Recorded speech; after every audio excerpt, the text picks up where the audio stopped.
Saludos, señoras y señores, y bienvenidos a una entrega más del Mundo por Montera, el canal más audaz para el público más inteligente. Hoy nos acompaña nuestro querido amigo don Carlos Paz en este nuevo espacio que se va a llamar Entre las Dunas. A partir de hoy, don Carlos Paz, esperemos que nos visite con mucha frecuencia para tratar temas sobre análisis político, geopolítica, estrategia militar, política internacional, siempre con una visión particular sobre el Oriente Medio, pero no dejaremos por ello de analizar cuestiones que nos parezcan en su momento que merecen ser pues comentadas o lo que sea, es decir, comentaremos lo que nos apetezca, como hacemos siempre en este canal, donde no aceptamos censuras ni cortapisas, vengan de donde vengan y sin ningún tipo de amedrantamientos ni nada que se le parezca. Don Carlos Paz, ¿qué tal? ¿Cómo estás? Bienvenido. Pues buenas tardes, un placer estar contigo y en esta sección, en este programa, que va a tener una regularidad y que yo creo que va a tener buena acogida, porque yo creo que la gente, por encima de todo, está harta de oír siempre lo mismo, siempre a los mismos, la misma visión de ver las cosas, y estén de acuerdo o no con lo que aquí hablemos, pues por lo menos yo espero que tengan la inquietud de mirar, de buscar, de confrontar ideas y de ver que hay otra manera de explicar la realidad. En este caso nos circunscribiremos, pero no solamente a Medio Oriente, pero este tipo de cosas por las que yo, pues me conoce alguien y a las que me dedico, que tengan una inquietud y que vean que hay otra manera de ver las cosas, de verdad.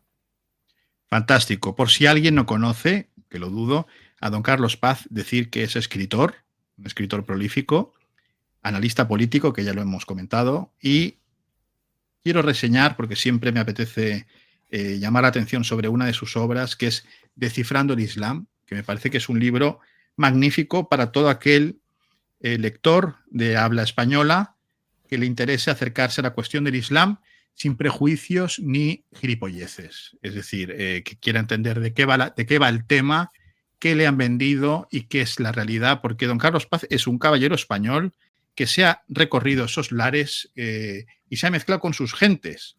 No es una rata de biblioteca, no es una persona que lo ha hecho desde un estudio o un laboratorio de ideas, como se llama ahora, sino que ha estado con esas gentes, se ha mezclado, ha conocido la realidad y por ello tiene el prestigio que tiene. Por lo tanto, Carlos, es un honor tenerte con nosotros.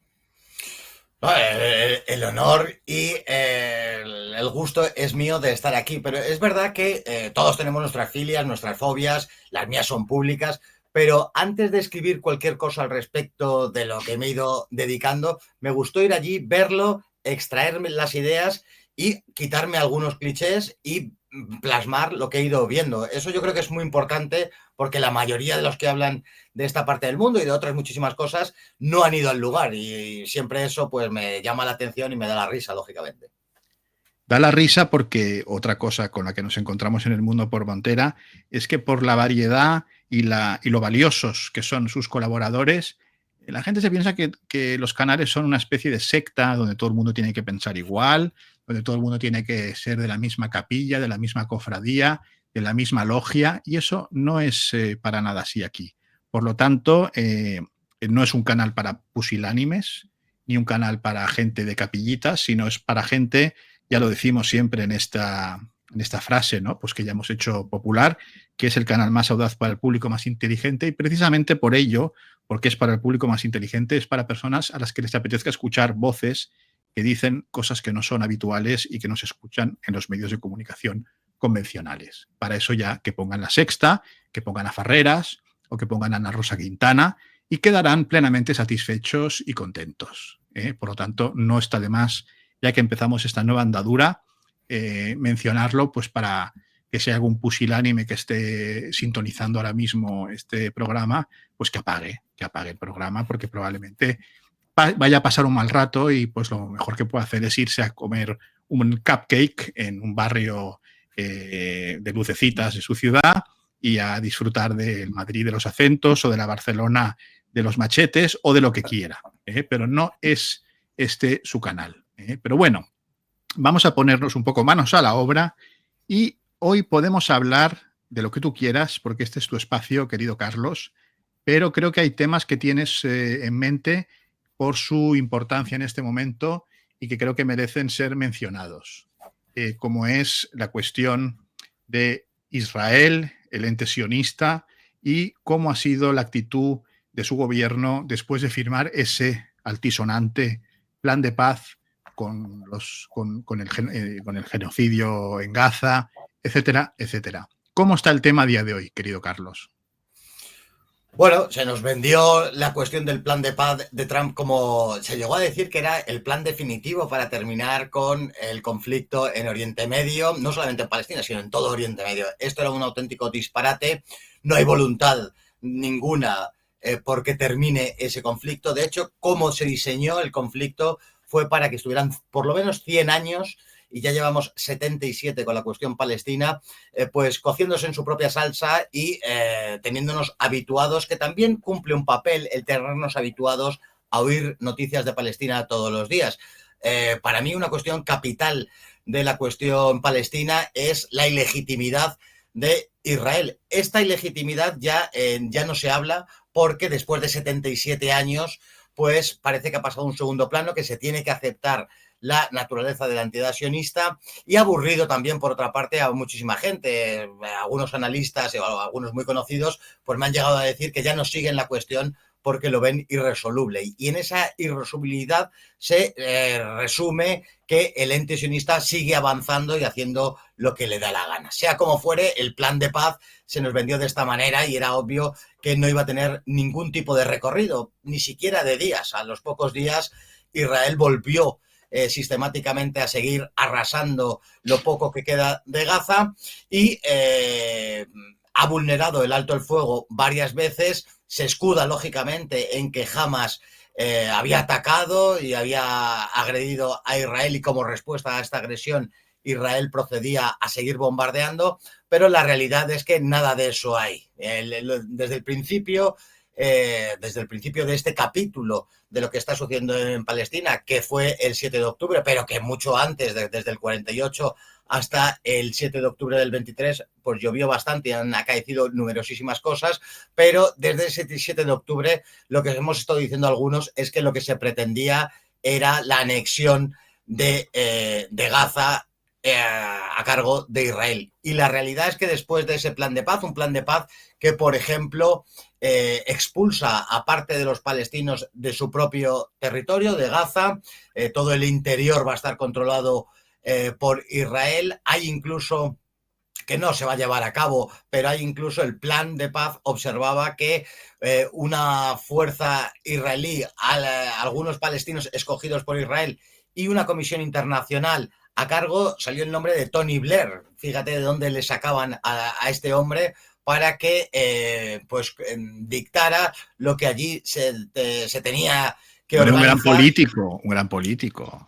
No, pero un demócrata. Un gran político y un gran demócrata, lógicamente, no podía ser de otra manera, pues nos retrotraía a la cuestión de los mandatos y los protectorados después de la Primera Guerra Mundial, y en muchos aspectos Oriente Medio está volviendo a ser eso, una reconstrucción de lo que supuso la caída del Imperio Otomano y la entrada de los británicos y los franceses. Fíjate que Siria, por ejemplo, lleva la misma, ahora ha aceptado, tiene la misma bandera que tenía durante el mandato francés. Está la cuestión del Kurdistán, que también se planteó después de la Primera Guerra Mundial. Está esa Turquía que, como en tiempos de finales de la Primera Guerra Mundial, sí quiere reconstruirse y ha avanzado territorio en Siria y tiene mucho que decir en esta cuestión del Medio Oriente. Está, por supuesto, la cuestión palestina y hay muchísimos factores que nos recuerdan aquella situación de finales de la Primera Guerra Mundial en Palestina. Esto es lo que se ha dictaminado para Gaza, un mandato internacional en donde la voz de los palestinos no tenga nada que escucharse, porque también Netanyahu, poquísimos días antes de la firma de ese plan de paz, dijo que no iba a aceptar bajo ningún concepto la constitución de los dos estados, una solución que tampoco es factible y solo creen pues esos analistas que son ratas de biblioteca de los que hablabas antes. Ni el sector palestino, que tiene unas divisiones enormes en su interior, ni Israel van a aceptar los dos estados. Ahora lo que está sucediendo en Palestina, al menos en esa franja de Gaza, es que se está alimentando diversas fuerzas islamistas para que se luchen entre ellos y se fraccione más todavía la voluntad palestina, y todo esto favorezca a Israel, que hay que decir también que aunque se exceda de la cuestión palestina, ha aprovechado este capítulo del conflicto palestino para avanzar la línea de la frontera con Siria, que ya la tenía avanzada, puesto que ilegalmente tenía los altos del Golán, ha avanzado aún más en ese contexto geográfico, ha avanzado a la línea púrpura que se estableció en la guerra del 73, en la guerra del Yom Kippur, y sigue manteniendo territorios ilegalmente, incluso para Naciones Unidas, del Líbano, las granjas Sheba y algún territorio más. Así que lo último de Palestina, amén de la ruptura del alto el fuego, es que por parte de Israel y seguir cometiendo genocidio en Gaza, que curiosamente de los medios de comunicación no hablan nada, han llevado a cabo un apagón mediático porque ahora no parece interesar todo lo que está haciendo Israel después de habernos vendido que el plan de paz era el definitivo para Oriente Próximo. Lo que estamos viendo de verdad ha sido una anexión de facto de esa parte de la Franja de Gaza, y ya veremos que es mucho más interesante, incluso desde el punto de vista geopolítico, no humano, pero sí geopolítico, qué va a pasar con las aguas territoriales de Gaza, que son ricas en gas y en tierras raras, y que ya Israel se ha prestado a que empresas norteamericanas extraigan parte del gas de ese territorio, que sería una nueva ilegalidad. Pero es que pensemos, Manuel, que las ilegalidades en la historia de Israel son el pan nuestro de cada día, que tienen 17 disposiciones de Naciones Unidas que les combinan a otras tantas cosas, y nada de esto ha cumplido Israel, porque hay países que pueden hacer y deshacer a su antojo y otros no pueden hacer nada. Ciertamente, como muy bien indicas, no hemos visto a Almudena Ariza en Gaza informando sobre lo que ahí pasa, al menos no recientemente. Y sí que hay un apagón mediático sobre las barbaridades que se han cometido y se siguen cometiendo, lamentablemente. Y te quería preguntar, bajo tu punto de vista, por lo que conoces, ¿cómo está la situación de Hamás ahora mismo?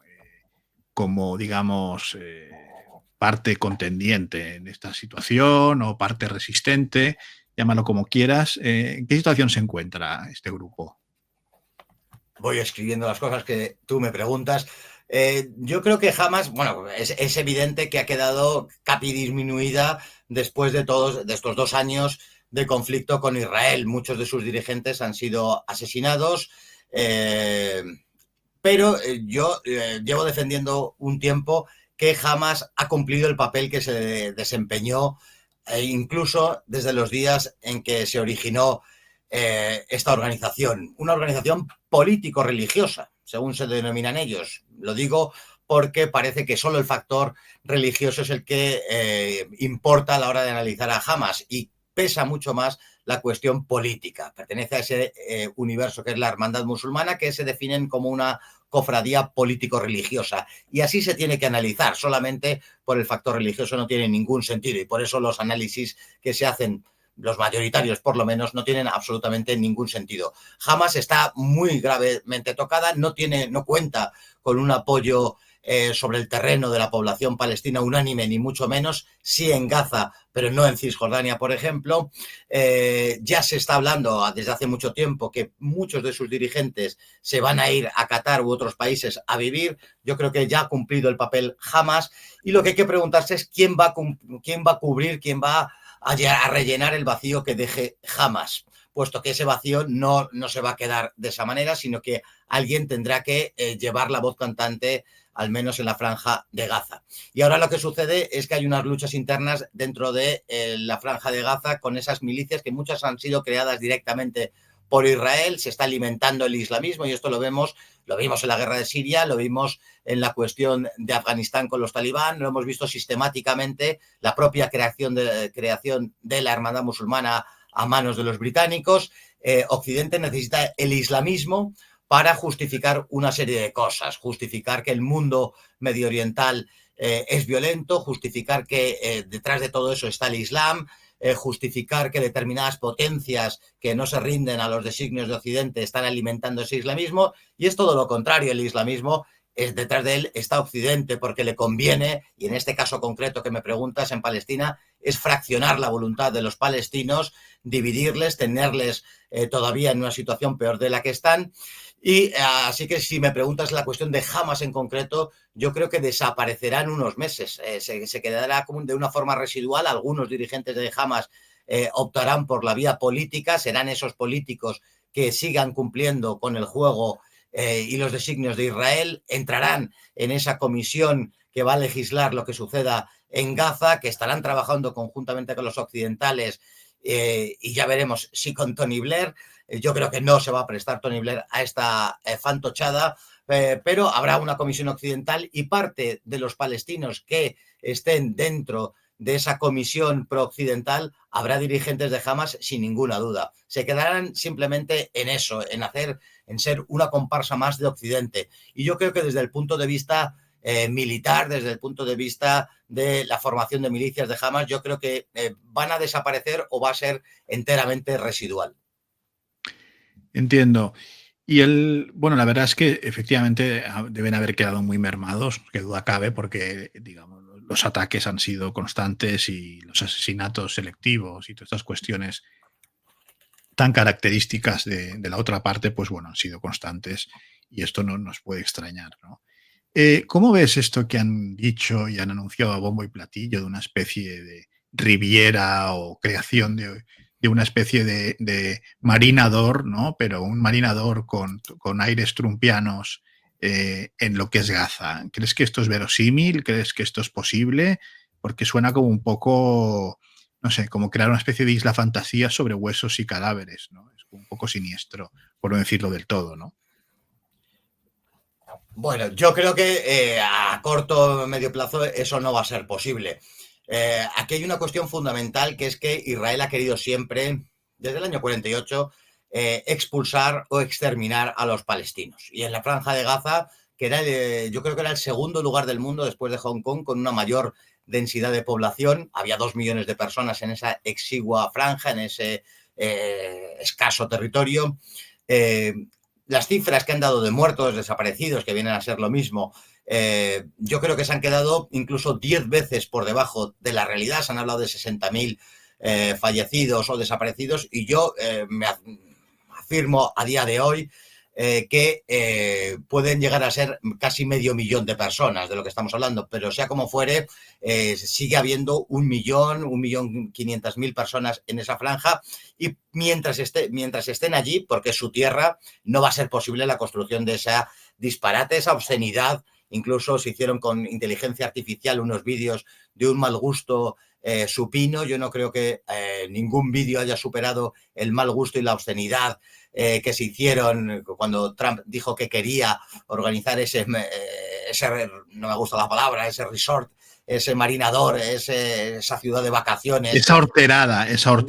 Y una horterada, además de una obscenidad. Yo creo que eso no se va a producir a corto o medio plazo, pero indudablemente aquí lo que interesa son dos cosas, para mi parecer. La expulsión real de los palestinos de esa franja de Gaza y la extracción de sus recursos. Yo creo que una cosa va a venir de la mano de la otra y hay que plantearse la cuestión de la reconstrucción. Pensemos que siempre, sistemáticamente, quien se ha encargado de la reconstrucción de Palestina, cuando ha habido conflictos abiertos entre fuerzas palestinas e Israel, ha sido Arabia Saudí.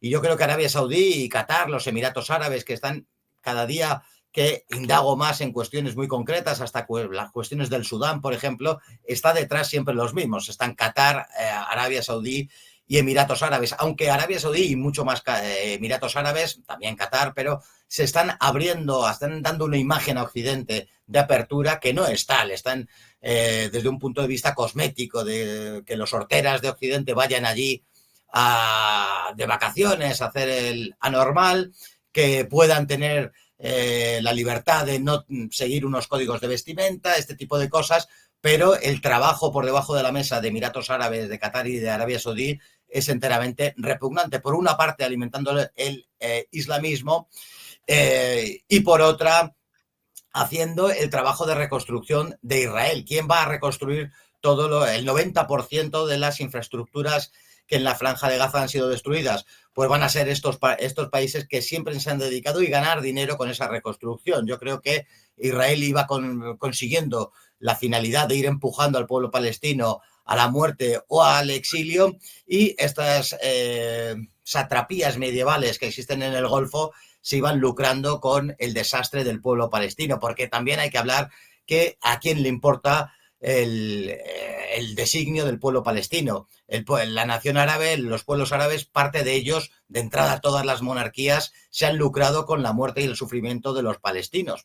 Y los pocos que han defendido al pueblo palestino, estoy hablando de la Siria aconfesional de Bashar al-Assad o la República Islámica de Irán, son los pocos aliados que de verdad le quedan al pueblo palestino. A nadie le importa el pueblo palestino. A lo largo de la historia ha habido continuas traiciones del pueblo árabe al pueblo palestino, pero a día de hoy son muy poquitos los aliados que de verdad cuenta el pueblo palestino. Están siendo olvidados, es conjuntamente con el pueblo saharaui, los únicos que heredan el estatus de refugiados, una cosa enteramente escalofriante, pero está siendo así. No le ha importado nada a la comunidad internacional, hacen algunos gestos, ha cambiado algo al respecto en estos años, pero puramente cosmético, como que España reconozca a Palestina, Inglaterra o muchas naciones que hubieran sido impensable que reconocieran el derecho a la existencia de Palestina, lo han hecho, pero se traduce absolutamente en nada.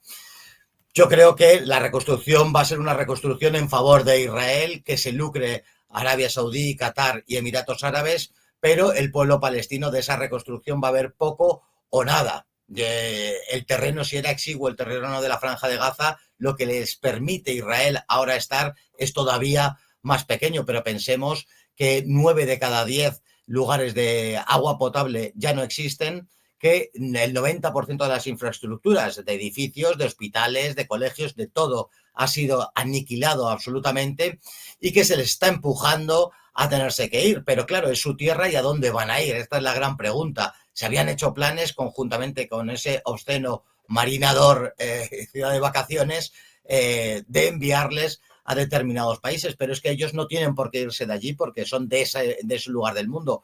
¿Por qué se van a ir 1,5 millones de personas a otro lugar que no es su casa, que es Palestina? Sin duda.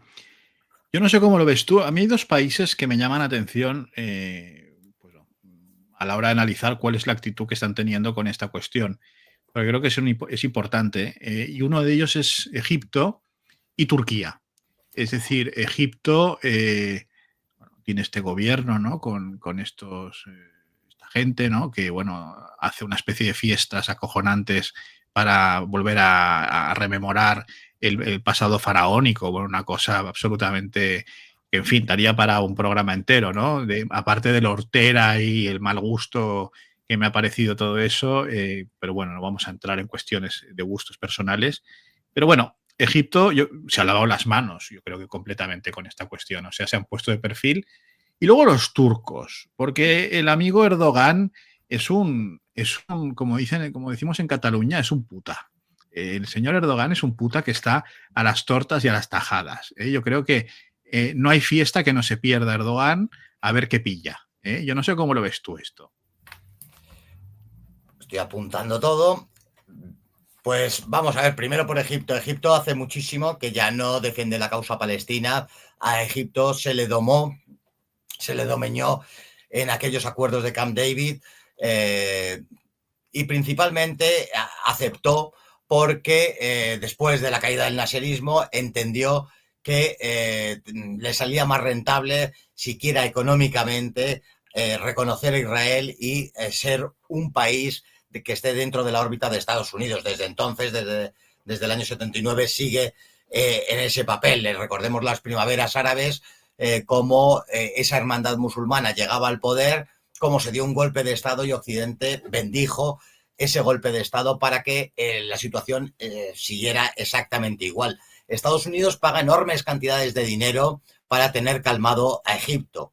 Egipto tiene muchos problemas, pero el problema principal, a mi parecer, es poder garantizar dar de comer a toda esa población que tiene Egipto. Egipto, aunque lo veamos en el mapa con esa extensión, simplemente parte de, que no todo, pero la costa y las riberas del Nilo son donde puede haber vida humana, porque lo demás es desierto, lógicamente, y alimentar a la enorme población que tiene Egipto cuesta muchísimo dinero. Parte de la aceptación de Egipto a la querencia de Occidente y de Israel, por lo tanto, fue garantizar la alimentación a estos países, y por eso Occidente cuida también a Egipto. Turquía es un país que va a ser el gran protagonista en los próximos años de toda esa parte del mundo. Ya lo es en la cuestión de Siria, ya lo es en la cuestión de Libia, tiene soldados también en Chipre, tiene soldados en Azerbaiyán. Se está reconformando un imperio otomano después de haber aceptado o haberse dado por enterado de que no iba a entrar en la Unión Europea. Turquía viró totalmente su política exterior. Erdogan está reislamizando Turquía, está terminando con la obra social de Atatürk, que convirtió a la República Turca en una república laica, moderna, donde suprimió los códigos de vestimenta, en donde transformó el idioma, por ejemplo, le impuso que se escribiera con caracteres latinos, prohibió determinadas cuestiones islámicas, y ha sido un país que era enteramente moderno y homologable con Occidente. Esto no quiere significar, ni significa en absoluto, que se pudiera aceptar que entrase en la Unión Europea. Hubiera sido el final de la Unión Europea. Turquía en ese sentido, y perdona la broma, pero todos conocemos las cárceles turcas que salían en el Expreso de Medianoche. Es decir, aunque estuvieran, digamos, occidentalizados por Ataturk, pero seguían teniendo sus peculiaridades, digamos, ¿no? O sea, sí. Sí, Turquía la he recorrido, lo conozco, y nos pueden ensimismar con sus telenovelas y esas chicas tan guapas de Estambul, pero recorra usted la parte asiática y verá la verdadera Turquía, en donde los códigos de vestimenta se están volviendo con una ferocidad tremenda. El paisaje y el paisanaje es enteramente asiático. Ankara, hay partes que sí son occidentales, pero vaya usted hacia la zona de Azerbaiyán, vaya usted hasta hacia la zona de Siria, y encontrará la verdadera Siria, que ha cambiado poco o nada. Turquía es el segundo ejército más poderoso de la OTAN después de Estados Unidos. Turquía está llevando a cabo una agenda enteramente propia, y aquí hay dos aspectos. Todo esto es conocido, pero a lo mejor lo es menos. El hecho de que, a mi parecer, Turquía va a trabajar en dos sentidos que va a ser fundamental para explicar la zona en los próximos años. Uno, que Turquía quiere ser quien comande la causa palestina, precisamente, y empalmamos con lo que estábamos hablando antes. Turquía ha entrado en Siria a través, hubiera sido inexplicable la caída de las estructuras del régimen basista sin el apoyo turco. Turquía tiene, primeramente, bajo su poder directo militar, una parte en el norte de Siria, pero es que además, a través de el sistema de la organización de Al-Golani, está la mano turca. Turquía, a día de hoy, no de jure, pero sí de facto, se chocan sus intereses con los de Israel y tienen frontera. Y esto Israel está muy temeroso. Ya veremos cómo reacciona Turquía hacia Israel, a través o intentar hacer ver al mundo islámico que ellos son los garantes de la cuestión palestina. Y si esto fuese grave o tuviera graves incidencias en el futuro, lo es más la lucha interna que existe dentro del islamismo por capitanear también la cuestión del islamismo. Mientras que Arabia Saudí ha alimentado el wahabismo, el otro pivote del islamismo es la hermandad musulmana, y detrás de esa hermandad musulmana está Qatar y Turquía. Qatar ha gastado ingentísimas cantidades de dinero para alimentar a la hermandad musulmana, pero Turquía se ha llevado el gato al agua, si se permite la expresión, de ese islamismo que es de la hermandad musulmana. El propio Erdogan es de la hermandad musulmana, y Hamas es de la hermandad musulmana, y todo ese peso de esa cofradía político-religiosa, a día de hoy, quien lleva las riendas es Turquía. Hace unos días hubo una reunión muy importante en Estambul de 8 países islámicos. Estaba Egipto, estaba Jordania, pero había países, estaba la propia Turquía, Indonesia, y Pakistán, que no son del mundo árabe. Turquía tiene la particularidad que no pertenece al mundo árabe, pero sí quiere capitanear el islamismo de esa parte del mundo en donde la mayoría es árabe. Y se está llevando el gato al agua, y la reunión logró que se hiciese en Estambul, precisamente. Eso para mí fue muy significativo, puesto que reuniones y fueron a hablar qué iba a pasar en Palestina. Yo creo que es muy significativo que se hiciera en Turquía, que Turquía formara parte de toda esa zona del mundo que geográficamente le pilla lejos, pero no a través del gobierno de Al-Golani, y han aceptado gran parte del mundo islámico. Indonesia son 200 millones, Pakistán son casi lo mismo, 180. Grandísima parte del mundo islámico estaba refrendando que sea Turquía la que capitanee la cuestión palestina. Eso lo vamos a ver, y va a llegar el momento, en unos meses, quizá en la primavera, en donde no se pueda dar ningún paso con respecto a la cuestión palestina sin el refrendo de Turquía. Y los intereses de Turquía son llegar hasta Damasco, porque todavía en ese neotomanismo que lo está haciendo en Centro Asia, que lo está haciendo en Azerbaiyán al coste de destruir Armenia, lo que quiere es reconstruir el Imperio Otomano. Algunos llevamos muchos años hablando de esta cuestión, y ahora está más cerca que nunca del gran sueño de Erdogan de reconstruir ese Imperio Otomano, y pasa por tener Damasco, por supuesto. Sin duda, lo de reconstruir el Imperio Otomano, Damasco es esa gran ciudad, y aparte todo un símbolo, ¿no? Es una de las ciudades más importantes a nivel histórico, yo creo que de la humanidad, ¿no? Es una de las ciudades más señeras, y ciertamente no me extraña que los turcos se les hagan los dedos huéspedes cuando piensan en Damasco, ¿no? Tiene todo el sentido del mundo.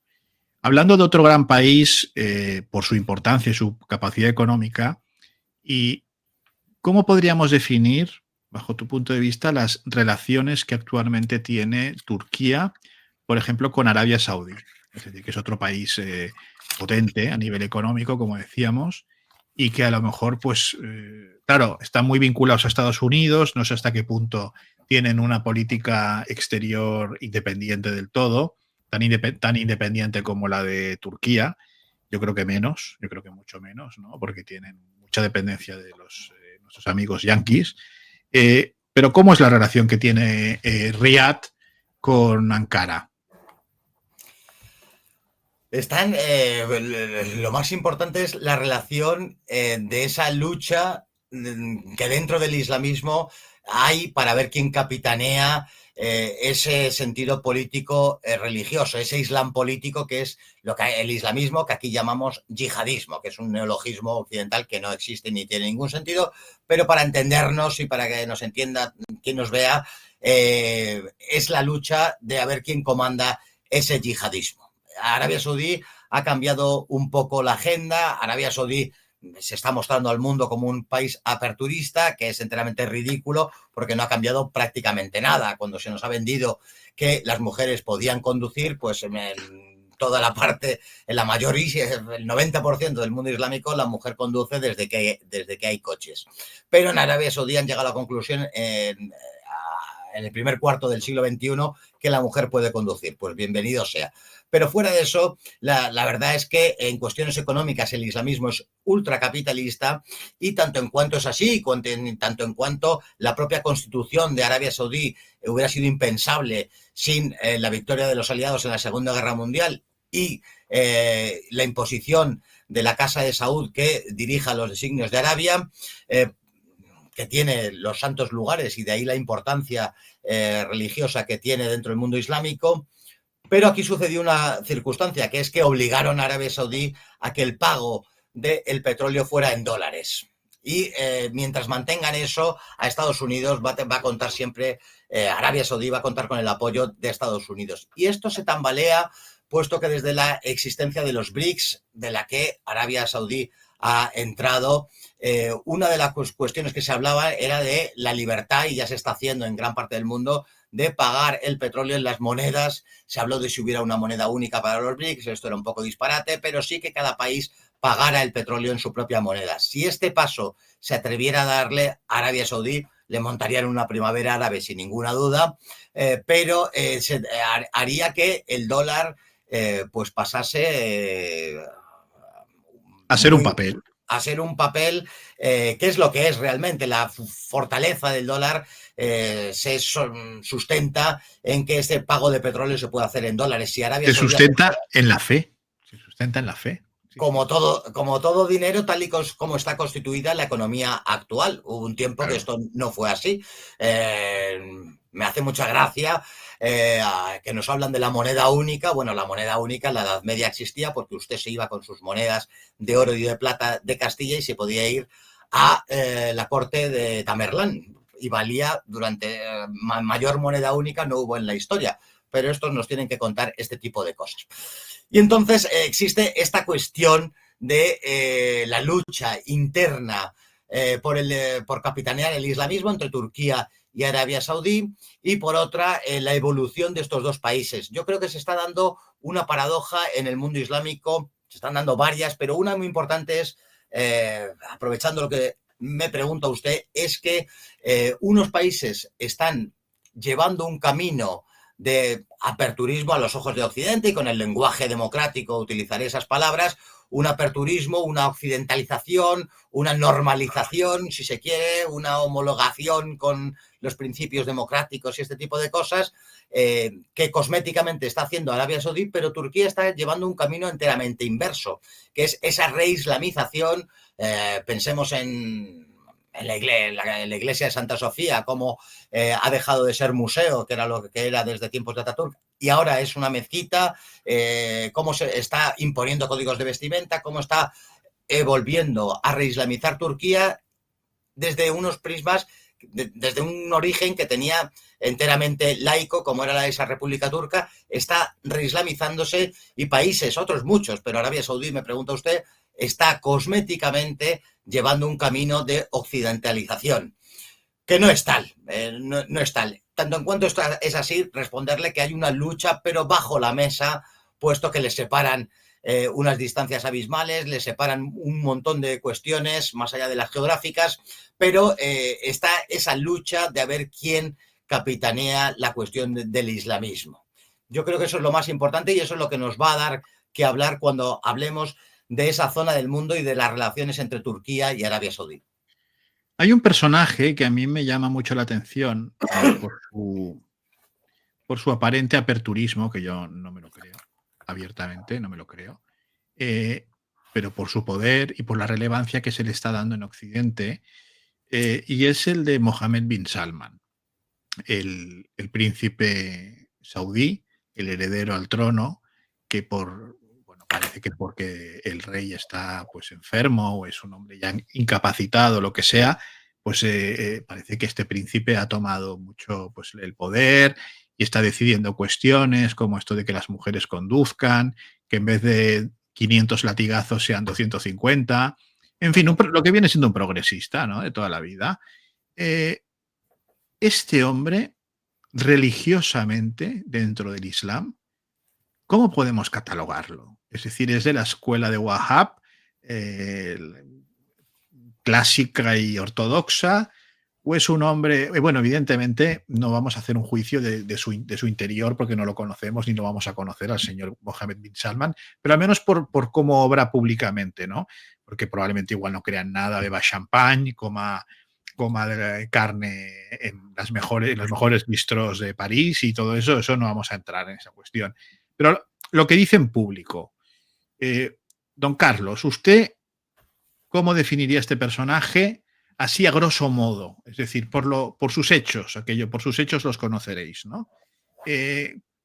La impronta que lo hemos visto en Silicon Valley, con los de Facebook, con Mark Zuckerberg vestido con americana y corbata, es decir, es un hombre como muy polifacético, ¿no? Versátil y camaleónico, ¿Qué hay detrás? ¿Qué hay detrás?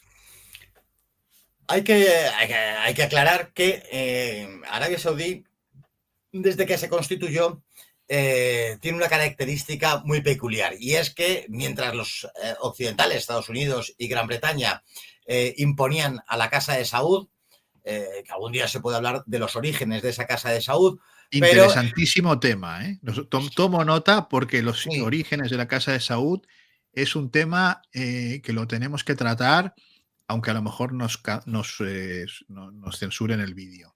Pero como aperitivo diremos que, a mi parecer, porque tengo en qué basarme, no son ni árabes. Pero bueno, esto ahí lo ya, dejamos, ahí sí, lo dejamos. ahí dejamos un entremés para que lo disfrute la audiencia. Es un tema Pero de narices, ¿eh? Es un tema de es narices. un tema de narices, efectivamente. Sí, sí, sí. Y hablaríamos de narices. Pues mientras imponían a esa monarquía, a esa casa real puede hacer y deshacer a su antojo. Digamos también que Arabia Saudí no tiene ni constitución, ni parlamento, ni hay elecciones, ni hay partidos políticos, ni la madre que los parió, porque es una satrapía medieval.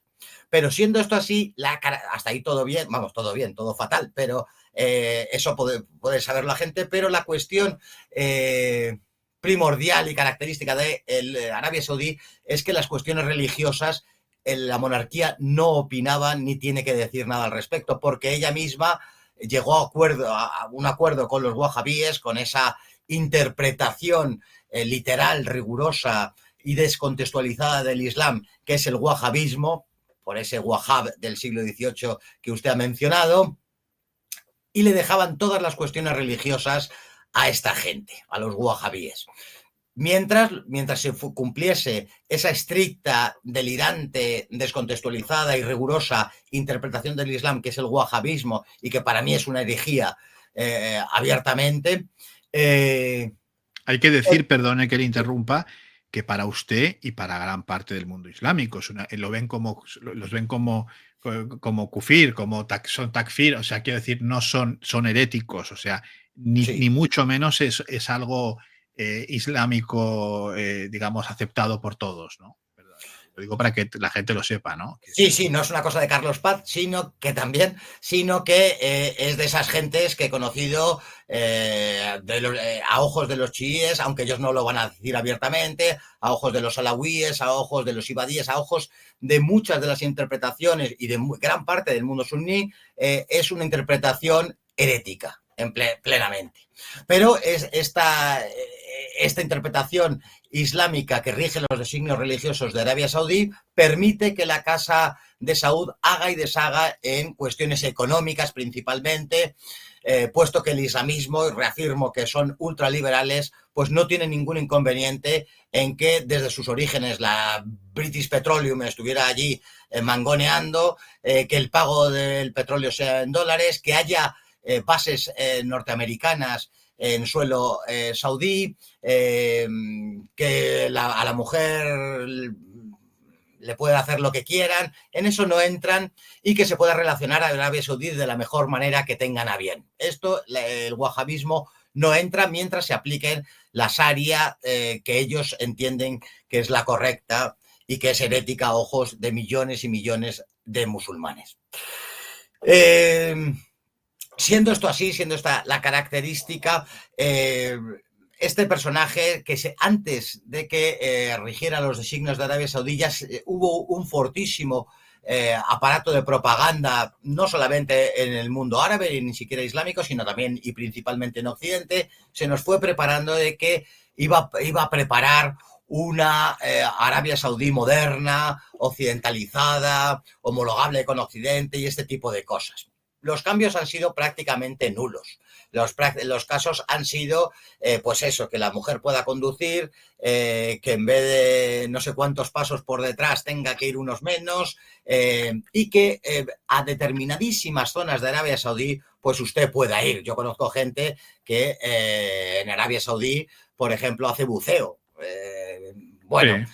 Que haya pequeños sitios, que esto ha existido siempre dentro del mundo islámico, las Maldivas, que son un país estrictísimo, pues han dejado atolones para que vayan determinados tontos adinerados de Occidente a hacerse fotos y este tipo de cosas, pero Maldivas es un país fortísimamente, y en el peor sentido de la palabra, islamizado. Con una fortísima sharia, etcétera, etcétera. Pues algo así es lo que pretende Arabia Saudí, mostrarse se está mostrando Turquía de una manera muy amable. Emiratos Árabes se ha volcado en esa imagen. Qatar también determinó mostrarse a Occidente como un país enteramente amable, y Arabia Saudí ha seguido esa estela y ha tenido una agenda enteramente propia al respecto.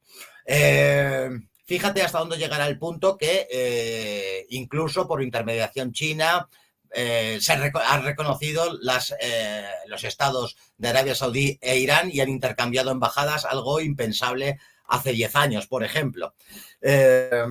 Bueno, pues está Arabia Saudí mostrando una cara amable, está de cara a la galería llevando a cabo una propaganda enorme para mostrarse como un país amable. Está en la cuestión palestina, que siempre ha estado al lado de Israel, iba a reconocer al Estado de Israel cuando sucedió aquel 7 de octubre a través de esos pactos de Abraham, que sería un auténtico terremoto dentro del mundo islámico, que Arabia Saudí, por ser los custodios de los santos lugares, reconociese al Estado de Israel. Pero más allá de ese reconocimiento, Arabia Saudí ha estado trabajando codo con Israel, entre otras cosas por lo que he mencionado, encargándose de la reconstrucción sistemática de lo que iba destruyendo Israel. Así que, por sintetizar, está dando una cara amable, pero la situación social de Arabia Saudí es enteramente infumable. No porque no tenga constitución, no tenga parlamento y tal, lo digo porque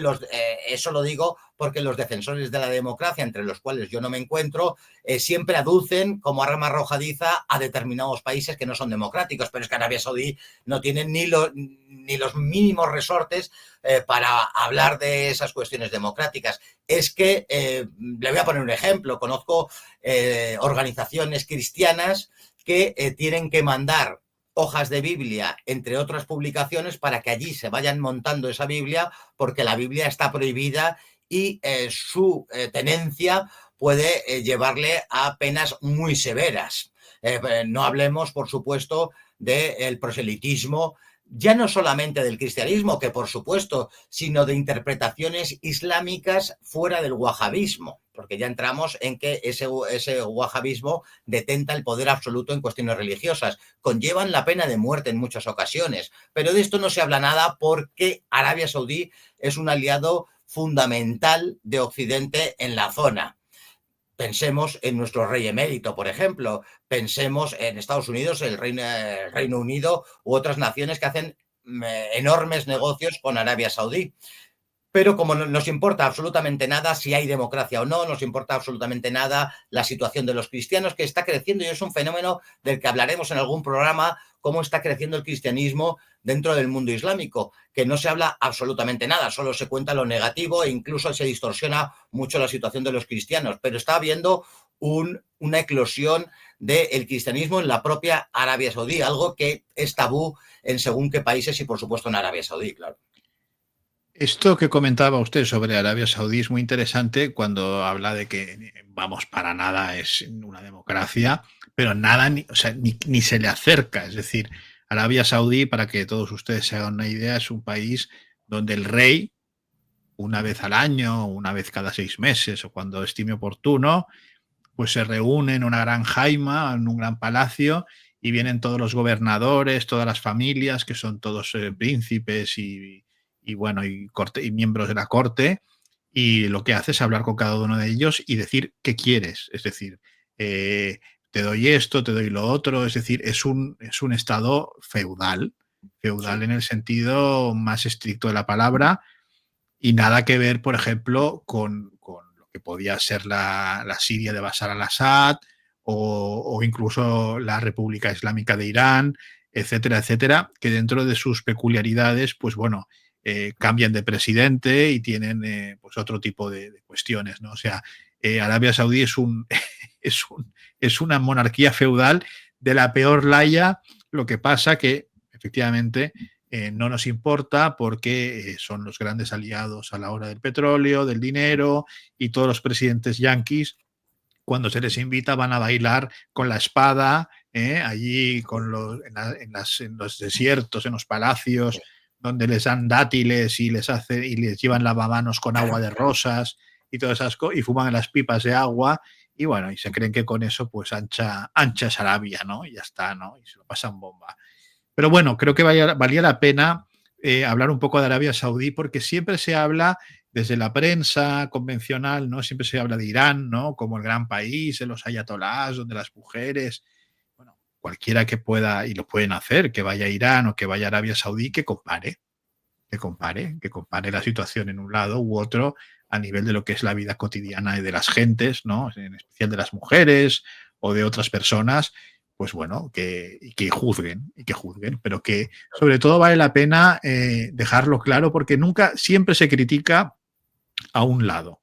Pero Arabia Saudí son seres de luz, son hombres pues que están comprometidos con Occidente y por lo tanto tienen la bendición apostólica pues de todos los países, y nunca se habla pues de todos estos latigazos, las ejecuciones públicas, los castigos vergonzantes, cuestiones que son pues medievales, y eso sí pasa en un sitio, es en Arabia Saudí.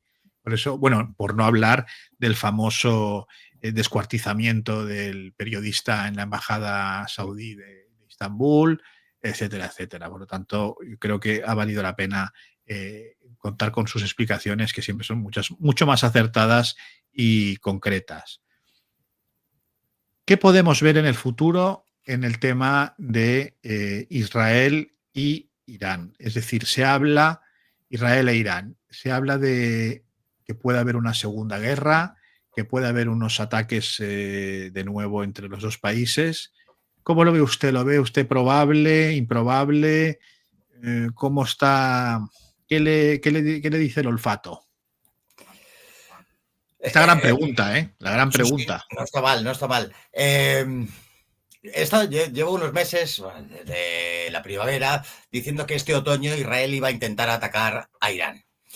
Pero claro, aquí pasa, y que lo quiere hacer es evidente. ¿Qué va a pasar? ¿Qué va a pasar? No sabemos qué va a pasar. Esa intencionalidad existe, pero para que poderla materializar necesita el apoyo estadounidense. Sin el apoyo estadounidense, Israel es enteramente incapaz de llevar a cabo esta cuestión. Yo a día de hoy no entiendo que Estados Unidos no está por la labor de soportar, de apoyar un ataque a Irán. Irán es un país más de 3 veces grande, 3 veces más grande que España, tiene una orografía muy especial. Infernal para conquistar, sí, sí. Con 2 grandes desiertos, con unas montañas que no es posible conquistar, lógicamente, y mucho menos invadir y poner botas sobre el terreno, como dirían los horteras. Entonces, existe además la experiencia de la Guerra de los 12 días, acaecida en junio, en donde Irán, lejos de amedrentarse, respondió proporcionalmente a cada ataque israelí, haciendo vulnerable esa cúpula de hierro, haciendo vulnerable todos los sistemas defensivos occidentales, porque no solamente era la cúpula de hierro, sino que tenía que sobrevolar Irak, en donde Estados Unidos cuenta en algunos lugares con sistemas defensivos, Jordania, la propia Israel, desde el mar Mediterráneo, aeronaves estadounidenses poder interceptar esos lanzamientos, y nada de esto sirvió para los ataques de Irán, que además lo dijeron públicamente los iraníes. Lo que han utilizado en esa guerra de los 12 días, el material más moderno, eran cosas que tenían hasta hace 10 años. Lo más moderno no lo han lanzado. Hay material, hay misilístico iraní que no sabemos, que no cuenta la OTAN, no cuenta Estados Unidos con ese tipo de misiles. Estoy hablando, por ejemplo, simplemente son conocidos los misiles hipersónicos, que no cuenta Estados Unidos, pero tienen material más allá de lo hipersónico. Yo no conozco exactamente lo que tienen, pero han desarrollado desde hace muchísimos años una tecnología propia que Occidente no conoce. Además, han renovado, después de esa guerra de los 12 días, el talón de Aquiles militar de Irán era la aviación, la están renovando, van a tener mucho más potencial que hace 6 meses, y ante esto Estados Unidos lo último que le interesa es una guerra con Irán. No sabemos las consecuencias que podría tener una guerra con Irán. De hecho, esa guerra de los 12 días, Israel pidió a través de Estados Unidos que parase ya Irán de responder, y Estados Unidos le dijo que no ataque usted, e Irán no responderá. porque Irán, aprovecho para decir que es un país lejos de esa belicosidad con la que se nos presenta, es un país que no ha atacado a nadie en 250 años. Entonces, es difícil encontrar un país que no haya atacado a nadie en 250 años, pues Irán es uno. Así que no es un peligro para absolutamente nadie. Pero dicho todo esto, yo creo que el termómetro que nos puede valer a todos para saber más allá, la gente, pues lógicamente no consulta las fuentes iraníes o de otros países para saber cómo está la cuestión. Yo creo que un termómetro que nos puede valer a todos de una manera muy fehaciente para saber si se está calentando la situación es la propaganda que vemos en los medios de comunicación. Cuando veamos que esa propaganda es constante contra Irán por la cuestión de las mujeres, que está enteramente distorsionado, porque se nos vende que Irán está desarrollando la bomba atómica, porque estemos viendo que todo esto a la vez se esté copando las páginas de los periódicos y las horas de televisión, estaremos muy cerca de ese ataque. Yo dudo mucho que exista un ataque a Irán si no se ha calentado previamente las meninges de los ciudadanos occidentales. Veo algunas veces, porque no puede faltar, tampoco se puede apagar ese trabajo de propaganda contra Irán, veo que youtubers que no saben una palabra, pues hablan de Irán, de la situación de la mujer, con historias enteramente alucinadas porque no conocen nada de lo que está sucediendo allí. Cuando he visto esta semana artículos de El Debate y de La Gaceta hablando de Irán, diciendo que la Biblia estaba prohibida y que Irán quiere conquistar el mundo, este tipo de cosas, lo explico más para que no se caliente la cuestión, para que no se enfríe la cuestión, para seguir que esté ahí templada, pero cuando veamos que los medios de comunicación se entregan en cuerpo y alma a hablar de Irán, a denostar a Irán, a decir que es el eje del mal y que es el país más peligroso del mundo, estaremos muy cerca de esa situación. A día de hoy no veo posible el ataque, pese a que Israel está loco porque esto sea así. Pensemos, para terminar esta cuestión, que desde los años 90 nos lleva diciendo Israel que Irán está construyendo la bomba atómica. Yo creo que le habría dado tiempo desde los años 90 a tener, si no el mismo número que Israel, algunas bombas atómicas. Y además se nos oculta que tienen prohibido desarrollar la bomba atómica, porque hay una fatua que prohíbe el desarrollo nuclear para fines militares, no para fines civiles, que es lo que está haciendo Irán, porque tiene todo el derecho del mundo a desarrollar la cuestión nuclear para fines civiles. Pero cuando veamos que esto se calienta, estaremos cerca. Bueno, decir que parece que ahora el foco está más en Venezuela, ¿no? Ahora mismo, con el tema de Venezuela, Estados Unidos y todo esto que están haciendo. Y luego decir también, para que la gente lo sepa, y sin ningún ánimo más que el de informar, porque lo pueden contrastar en Internet y en otros sitios, que en Irán, en la República Islámica de Irán, la Biblia está tan prohibida que podemos encontrar en el metro de Teherán una estación de metro